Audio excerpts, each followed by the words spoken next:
Hello everyone, welcome to our channel. Myself Srishti Agarwal. एक बार फिर से स्वागत है आप सभी का आपके अपने चैनल स्कूल राज थ्योरी में, जहां पर मैं लेकर आई हूं कक्षा 5 के लिए हिंदी पाठ्य पुस्तक, जिसमें हम काफ़ी सारे चैप्टर देख चुके थे।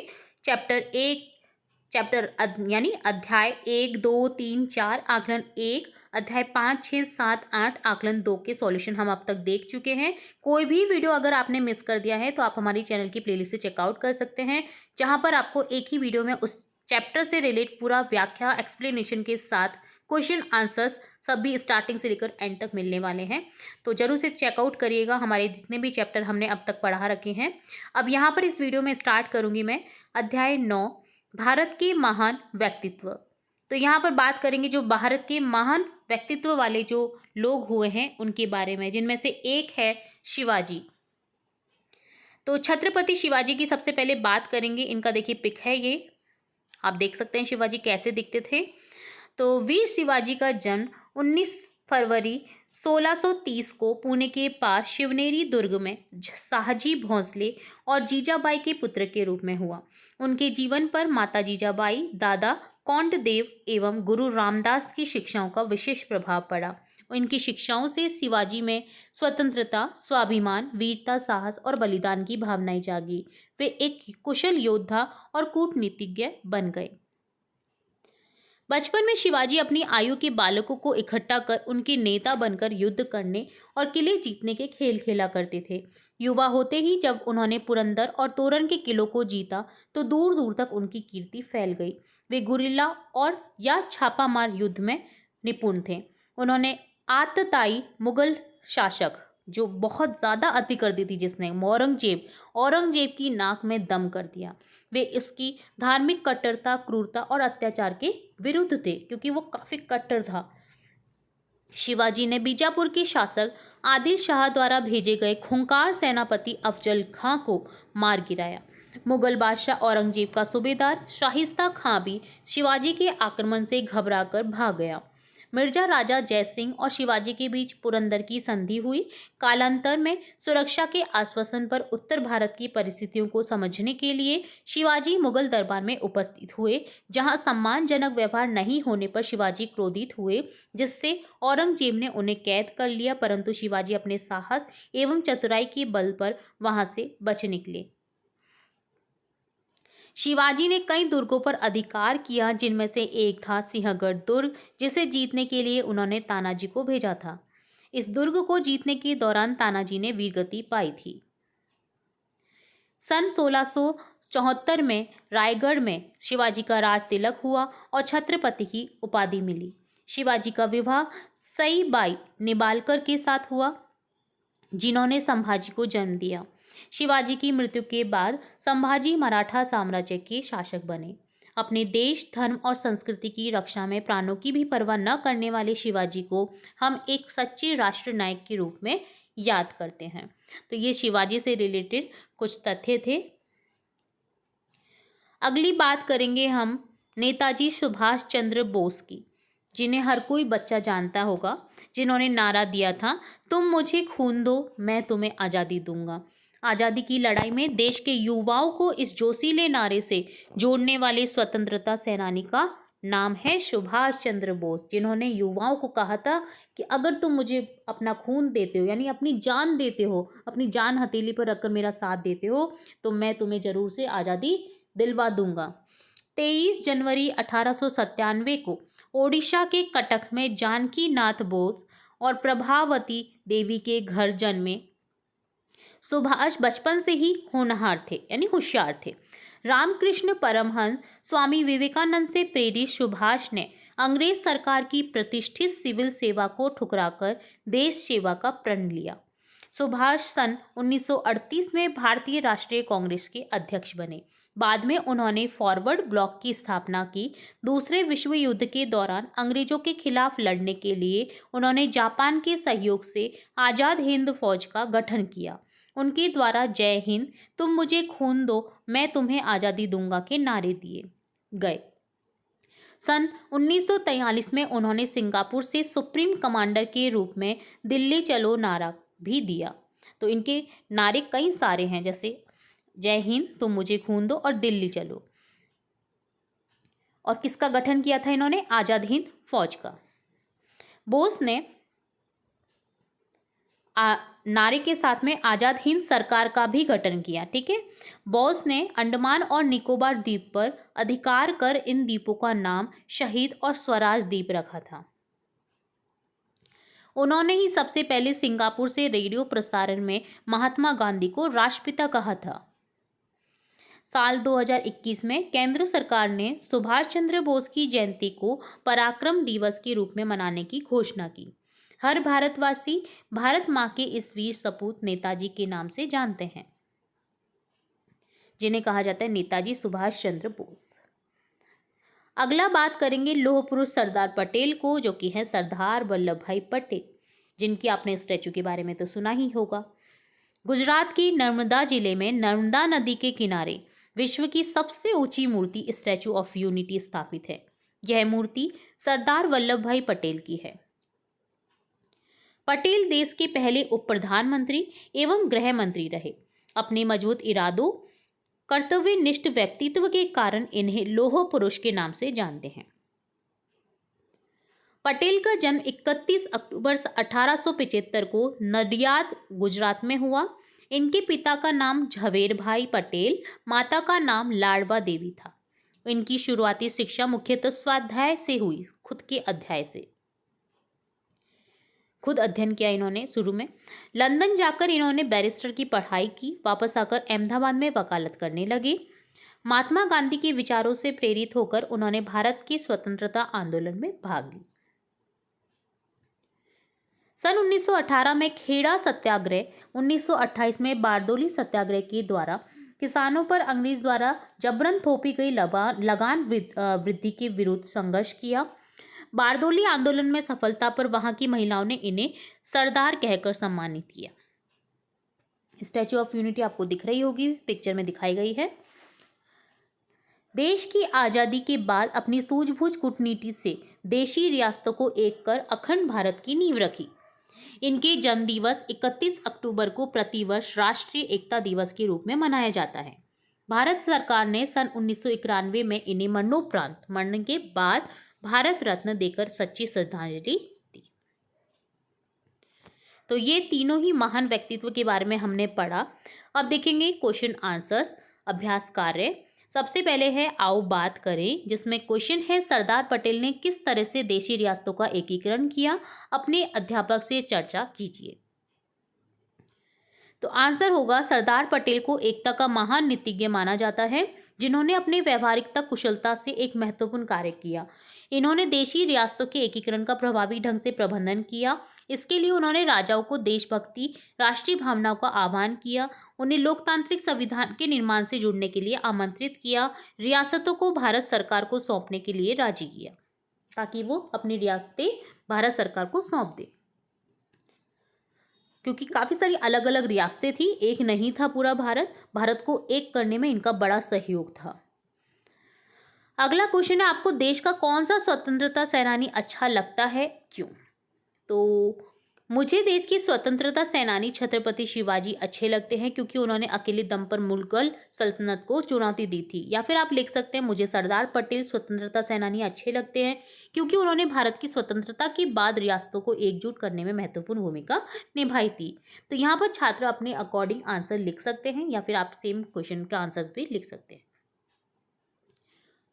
अगला है निम्नलिखित के बारे में जानिए। सबसे पहले है क्वेश्चन क, शिवाजी और अफजल खां की घटना क्या हुई थी? तो अफजल खां ने जैसे ही शिवाजी महाराज से गले मिला, उसने अपनी आस्तीन में छिपी कटार से शिवाजी की पीठ पर वार करने की कोशिश की।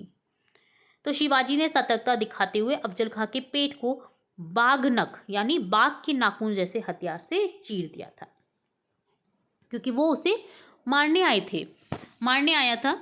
तो देखिए शिवाजी ने अपनी सूझबूझ से उसका ही वध कर दिया। शिवाजी और गुरु रामदास के शिक्षाप्रद किस्से कौन कौन से हैं? तो देखिए गुरु रामदास अपने शिष्यों को यह भ्रम दूर करना चाहते थे कि वे शिवाजी से अत्यधिक प्रेम करते हैं, क्योंकि जो शिष्य हैं वो सोचते थे कि शिवाजी को ज़्यादा प्यार किया जाता है रामदास द्वारा। तो एक दिन वे शिष्य मंडली के साथ जंगल में गए और रात में एक गुफा में डेरा डाला। कुछ देर बाद गुरु रामदास करहाने लगे। दर्द में जब करहाते हैं उसे बोला जाता है। तो जब शिष्यों ने कारण पूछा तो उन्होंने कहा मेरे पेट में दर्द है। जब शिवाजी ने दर्द दूर करने की दवा पूछी तो गुरु रामदास ने कहा कि सिंहनी के दूध से पेट का दर्द दूर होगा। तब शिवाजी ने गुरुदेव का तुम्बा उठाया और सिंहनी को खोजते हुए एक गुफा में पहुंचे, जहां सिंहनी अपने शावकों को दूध पिला रही थी। शिवाजी ने विनती की कि उनके गुरुदेव अस्वस्थ हैं, सिंहनी के दूध से स्वस्थ होंगे।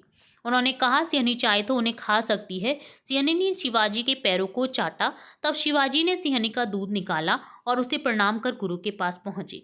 सिंहनी का दूध लाया गया। उसे देख कर के स्वामी बोले, धन्य हो शिवा, आखिर तुम सिंहनी का दूध ले ही आए। जो कि एक परीक्षा ली थी उनके गुरु के द्वारा उनकी, ताकि सभी छात्र समझ सके कि कौन उनसे सबसे ज़्यादा प्यार करता है और क्यों करता है। आज़ाद हिंद फौज का गठन और जो आज़ाद हिंद फौज है और जो सुभाष चंद्र बोस के बीच की क्या बातें थी वो हम देखते हैं।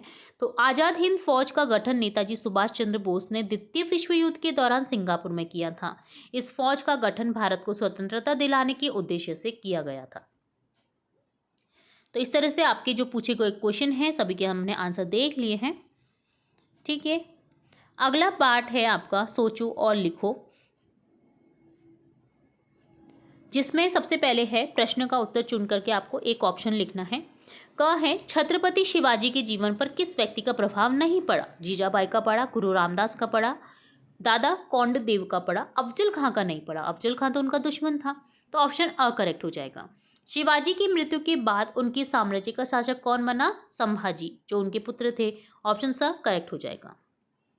जिन पर अभी छावा मूवी भी रिलीज हुई है, जो कि काफ़ी फेमस जा रही है, जिसे रोल निभाया विक्की कौशल द्वारा। सुभाष चंद्र बोस को हम किस नाम से जानते हैं? नेताजी के नाम से, तो ऑप्शन ब करेक्ट हो जाएगा। स्टैचू ऑफ यूनिटी किसकी मूर्ति है? सरदार वल्लभ भाई पटेल की। ऑप्शन स करेक्ट हो जाएगा, सही हो जाएगा। ठीक है, सेकंड है रिक्त स्थानों की पूर्ति कीजिए। तो पटेल देश के पहले उप प्रधानमंत्री और गृह मंत्री रहे। बोस ने अंडमान और निकोबार द्वीप पर अधिकार कर इन द्वीपों का नाम शहीद और स्वराज द्वीप रखा। पुरंदर की संधि मिर्जा राजा जयसिंह एवं शिवाजी के मध्य हुई। शिवाजी जो है उनके मध्य मिर्जा राजा जो जयसिंह था उनके मध्य एक पुरंदर संधि हुई थी, जिसका नाम बोला जाता है पुरंदर की संधि। सुभाष चंद्र बोस द्वारा जय हिंद और तुम मुझे खून दो मैं तुम्हें आज़ादी दूंगा के नारे दिए गए। यहाँ पर आप जय हिंद की जगह दिल्ली चलो भी लिख सकते हैं, क्योंकि ये भी उनके द्वारा ही दिया गया नारा है। नीचे दिए गए प्रश्नों के उत्तर लिखिए। सबसे पहले देखिए हम क देखेंगे कि शिवाजी किस तरह की युद्ध करने में निपुण थे। क से लेकर के झ तक के प्रत्येक क्वेश्चन का आंसर हम बारी बारी से देखते हुए जाएंगे। तो चलिए स्टार्ट करेंगे। सबसे पहले का क्वेश्चन है शिवाजी किस तरह के युद्ध के करने में निपुण थे? तो शिवाजी गुरिल्ला या छापामार युद्ध में निपुण थे। अगला क्वेश्चन है शिवाजी को मारने के लिए अफजल खां को किसने भेजा था? शिवाजी को मारने के लिए अफजल खां को बीजापुर के शासक आदिल शाह ने भेजा था। सुभाष चंद्र बोस का जन्म कब एवं कहां हुआ था?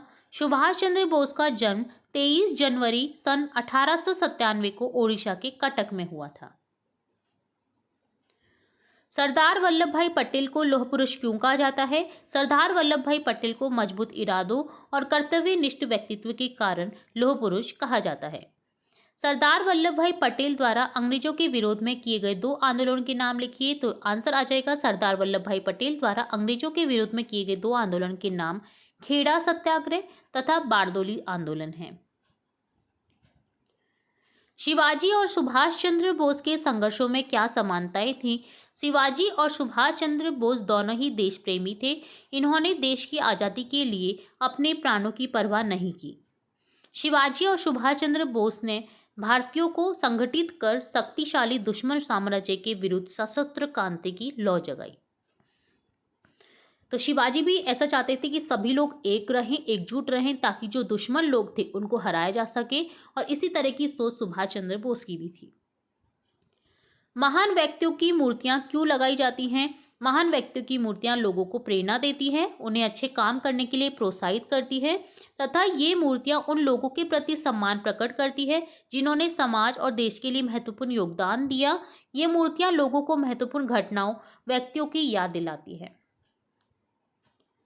यदि हमारा देश अंग्रेजों से स्वतंत्र न होता तो आज देश की हालत क्या होती? यदि हमारा देश अंग्रेजों से स्वतंत्र न होता तो आज भी हम अंग्रेजों की गुलामी करते रहते और इतना आगे नहीं बढ़ पाते। बच्चे अपने देश के विकास में योगदान किस तरह दे सकते हैं? आंसर हो जाएगा, बच्चे देश में शिक्षा और जागरूकता पैदा करके और लोगों को उनके अधिकारों, कर्तव्यों के बारे में जानकारी देकर देश के विकास में अपना योगदान दे सकते हैं। अगला क्वेश्चन है, अगला पार्ट है आपका भाषा की बात, जिसमें है विशेषण शब्द छांट करके आपको वाक्यों में से लिखना है। विशेषण जो कि संज्ञा सर्वनाम की विशेषता बताते हों, वो शब्दों को कहा जाता है विशेषण। तो सुभाष बचपन से ही होनार बालक थे, तो सुभाष की विशेषता है होनार। बालक की विशेषता क्या बताई गई है यहाँ पर? होनार बालक। तो विशेषण क्या हो जाएगा? होनार। राधा मीठा आम खा रही है, क्या खा रही है? आम। अब आम कैसा खा रही है? मीठा। तो कैसा का आंसर मिल गया? मीठा। तो इस तरह से यहाँ पर हो जाएगा मीठा विशेषण। अब ये तो होते हैं आपके चैप्टर से रिलेटेड सभी क्वेश्चन आंसर्स। अब बात करेंगे हम कुछ अन्य महत्वपूर्ण प्रश्न उत्तर की, जो कि आपके एग्जाम्स में आ सकते हैं। क्या क्या क्वेश्चन बन सकते हैं इस चैप्टर से, वो हम देख लेते हैं। जैसे आपका क्वेश्चन आ सकता है, वीर शिवाजी का जन्म कहाँ हुआ? पुणे के पास। ऑप्शन अ करेक्ट हो जाएगा। सुभाष चंद्र बोस का जन्म कहाँ हुआ? कटक में। ऑप्शन ब करेक्ट हो जाएगा। पटेल का जन्म कहाँ हुआ? गुजरात में। ऑप्शन स करेक्ट हो जाएगा। पटेल ने बैरिस्टर की पढ़ाई कहाँ की? लंदन में। ऑप्शन ब करेक्ट हो जाएगा। किसका जन्म दिवस राष्ट्रीय एकता दिवस के रूप में मनाया जाता है? सरदार वल्लभ भाई पटेल का। ऑप्शन स करेक्ट हो जाएगा। तो इस तरह से आपको आंसर भी दे रखे हैं। अब है उचित शब्द चुनकर रिक्त स्थान की पूर्ति कीजिए। यहाँ पर रिक्त स्थान दे रखे जिनमें आपको शब्दों को फिल करके उन्हें कंप्लीट करना है। तो दी गई हिंट भी आप यूज कर सकते हैं। सबसे पहले शिवाजी की मृत्यु के बाद संभाजी साम्राज्य के शासक बने। सुभाष चंद्र बोस सन 1938 में भारतीय राष्ट्रीय कांग्रेस के अध्यक्ष बने। अपने मजबूत इरादों और कर्तव्यनिष्ठ व्यक्ति के कारण इन्हें लौह पुरुष के नाम से जाना जाता है। मजबूत इरादे और कर्तव्यनिष्ठ व्यक्तित्व के कारण। शिवाजी का विवाह किससे हुआ था? सईबाई निबालकर के साथ हुआ था। बारदोली आंदोलन में सफलता पर वहां की महिलाओं ने इन्हें सरदार कहकर सम्मानित किया। किन्हें? सरदार वल्लभ भाई पटेल को। तो पहले उन्हें जाना जाता था वल्लभ भाई पटेल, पर बारदोली आंदोलन में उन्हें सफलता मिली तो वहां की महिलाओं द्वारा उन्हें कहा गया सरदार, जो कि उनके नाम के साथ जुड़ जाता है और आगे चल करके वो फेमस होते हैं सरदार वल्लभ भाई पटेल के रूप में। अगला है सही सुमेलित कीजिए। तो आपको क को ख से मिलान करना है। जैसे छत्रपति शिवाजी स्वतंत्रता सेनानी या कुशल योद्धा थे, कुशल योद्धा। सुभाष चंद्र बोस स्वतंत्रता सेनानी। सरदार वल्लभ भाई पटेल लौह पुरुष। औरंगजेब आतताई शासक। महात्मा गांधी राष्ट्रपिता, जिन्हें पहली बार राष्ट्रपिता सुभाष चंद्र बोस द्वारा ही पुकारा गया था। तो इस तरह से डन होता है आपकी कंप्लीट क्वेश्चन आंसर्स इस चैप्टर के जितने भी बन सकते हैं। तो ये भी हमने देखे और स्टार्टिंग से लेकर एंड तक आपके अभ्यास कार्य के क्वेश्चन आंसर्स भी देखे। होप सो आपको पूरा वीडियो अच्छे से समझ आया होगा। फिर भी अगर कोई डाउट रहता है तो कमेंट बॉक्स में कमेंट करके पूछ सकते हैं। कैसा लगा वीडियो जरूर से बताइएगा कमेंट बॉक्स में। इतनी मेहनत की जाती है आप सभी के लिए तो एक कमेंट तो बनता है। वीडियो पसंद आए तो वीडियो को लाइक करें, चैनल को सब्सक्राइब करें, बेल आइकन में क्लिक करना बिल्कुल ना भूलें, ताकि मैं नेक्स्ट वीडियो जब भी अपलोड करूं तो तुरंत से नोटिफिकेशन के थ्रू मिल सके। फिर मिलेंगे नए वीडियो के साथ, तब तक के लिए धन्यवाद।